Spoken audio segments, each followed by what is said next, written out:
Diário não oficial do Brasil. Dia 119 de 366, 28 de abril, terça-feira, ano 2. E daí? 5.017 mortes. Números oficiais não significam nada para quem não tem projeto para governar o país. Para quem tomou posse das benesses do cargo impulsionado por uma facada, um refúgio da ditadura Pinochet, um marreco limpinho e cheiroso, robôs e fake news. Talvez até haja uma comemoração. Ultrapassamos o número de mortos da China. Comunistas incompetentes. 2. O desdém é muito claro. E com um acúmulo de mentiras que se compara à curva ascendente de disseminação do vírus. A pergunta absurda tem o condão de resumir e expressar a verdade do projeto e da pessoa do capitão. Chorume destinado ao esgoto da história. 3. De acordo com a BBC News Brasil, houve mais 4 manifestações desta natureza produzida pelo síndico desprezível que ainda ocupa o Planalto, enquanto se torna o maior genocida da história.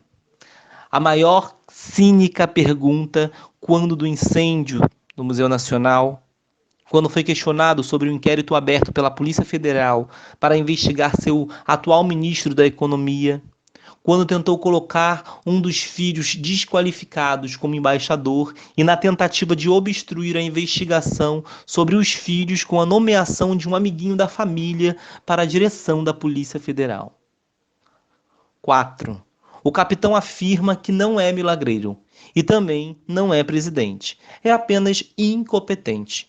Um incompetente que, com um esquemão do seu ex-parça marreco, interferiu na possível eleição de alguém que, se estivesse no poder, certamente já teria as soluções para os 2 vírus que destroem o país. Dia 118 de 366, 27 de abril, segunda-feira, ano 2. 1. Hoje é o Dia Nacional das Lutas das Trabalhadoras Domésticas. Impossível não refletir sobre o impacto do coronavírus na vida dessas trabalhadoras neste nosso país. A primeira vítima letal foi uma empregada doméstica de mais de 60 anos, idosa, não aposentada, com sobrecarga de trabalho, vítima de um país que recusa direitos. A nossa primeira vítima foi obrigada a trabalhar atendendo aos patrões contaminados e conscientes de que poderiam contaminar e colocar em risco a vida da trabalhadora.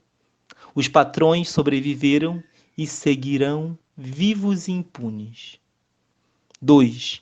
Ao início do isolamento, 39% das empregadas domésticas com carteira assinada foram demitidas. Entre as medidas sugeridas para a proteção dessas trabalhadoras está a de que permaneçam no local de trabalho, que façam ali o seu isolamento social, servindo aos patrões. Escancaradamente, o retorno ao trabalho semi-escravo. É o coronavírus sem condimentos expondo a essência das nossas relações. 3. Os números do Covid-19 avançam e já são, nesta segunda-feira, 4.543 mortos confirmados pela contagem oficial. Em 60 dias, desde o primeiro caso identificado de pessoa infectada pelo vírus no país.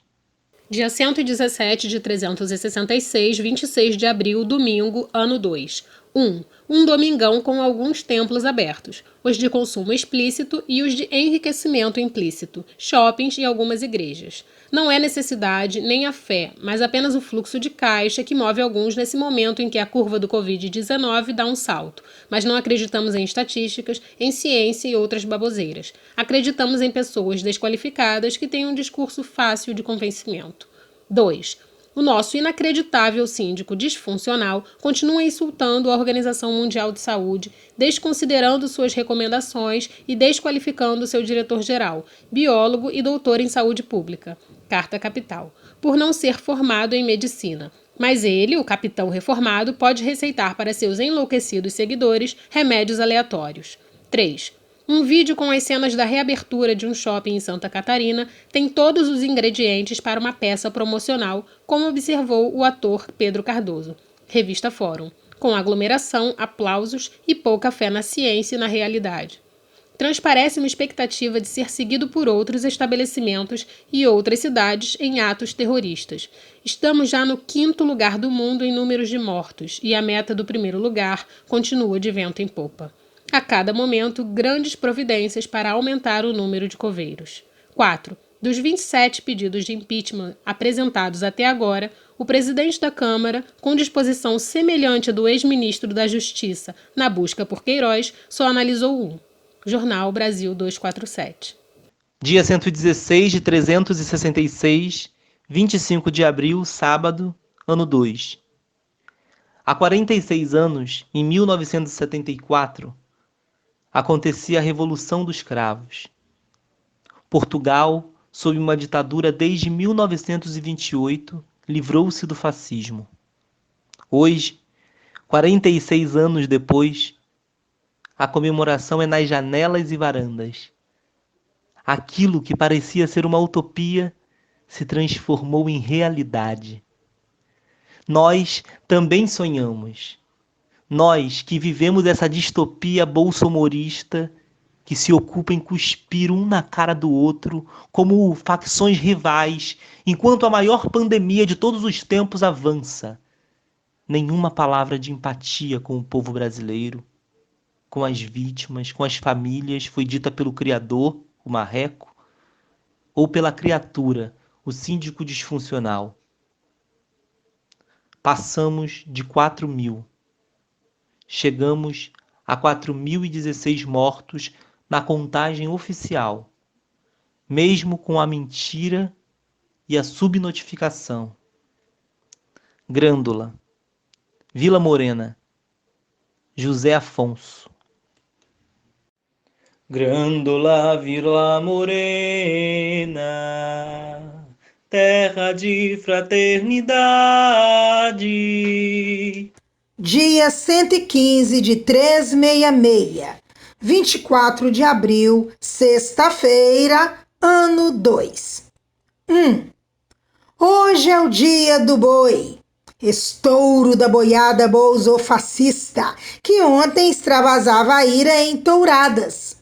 2. Senhoras e senhores, que roteiro trash. Pela manhã, o marreco, atirando penas para todos os lados, lamentou que o governo que ajudou a eleger e do qual fez parte até hoje tenha a ética e o respeito dos governos do PT. Confessou que negociou uma pensão para o caso de, se algo lhe acontecesse, como condição para ocupar o cargo que deixa hoje. DCM.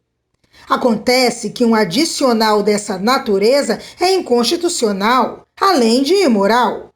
Mas as duas coisas nunca foram forte do ex-juiz. Assim, com pensão ilegal confessada em rede nacional, reclamou da interferência do presidente nos seus negócios. Um acha natural atropelar as instituições, conforme suas necessidades, e o outro considera normal o inconstitucional, tanto que confessa publicamente. Ambos seguros, ou buscando se assegurar da impunidade. 3. A réplica foi enlouquecida, completamente fora de controle. O capitão também acusa o ex-juiz, ex-ministro, pensionista ilegal, confesso, de acobertar Adélio e de dar mais importância ao assassinato da parlamentar Marielle Franco do que ao atentado contra ele, o seu chefe supremo. UOL. 4. Na pantomima sem verossimilhança do dia, o mais surpreendente foi o Tchutchuca ser um único usando máscara na multidão de ministros e agregados, respirando juntinhos e convencidos de que a economia não pode parar. 5. Enquanto a fermentação do chorume e o ar rarefeito obrigam os ratos a fazerem rodízio e encenar espetáculos de horror, chegamos a 3.670 pessoas mortas, de acordo com os subnotificados dados oficiais, sendo 357 mortos nas últimas 24 horas. Segue o baile. Dia 114 de 366, 23 de abril, quinta-feira, ano 2. 1. Enquanto o país dissolve, o capitão está muito preocupado com sua própria família. O Bolso Filho, príncipe regente, estava incomodado com os riscos postos por uma investigação insistente de uma ala da Polícia Federal, jornal GGN. Porque as investigações seguem assim, em alas. Uma ala rebelde, que não diz sim senhor, diz apenas sim, tenta criar autonomia. O síndico ataca e o marreco contra-ataca. E assim seguimos. E assim vão os dois, em plena pandemia, brincando de cabo de guerra. Vou, não quero, não faço, faço sim. Pediu, não pediu, fica, não fica. Foi o Centrão que pediu? Foi o príncipe regente franco atirador? Não. Foi o outro, o das rachadinhas. Pode ser. 2.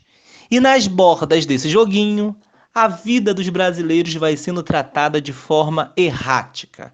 Como era de se esperar, a segunda parcela do auxílio emergencial aos trabalhadores foi suspensa por falta de recursos, porque o dinheiro vai para os bancos e para o cartão corporativo, é claro.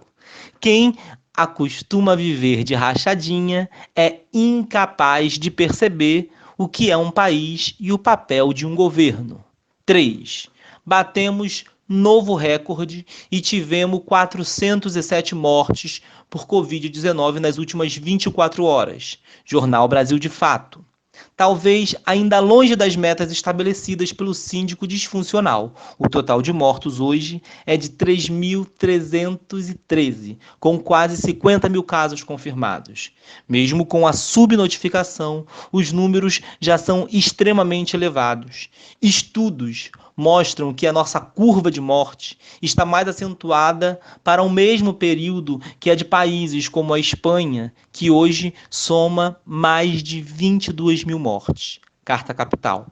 O governo federal insiste e vários estados anunciam medidas de relaxamento do isolamento social, o que inclui a reabertura de shoppings com multidão aglomerada e aplausos.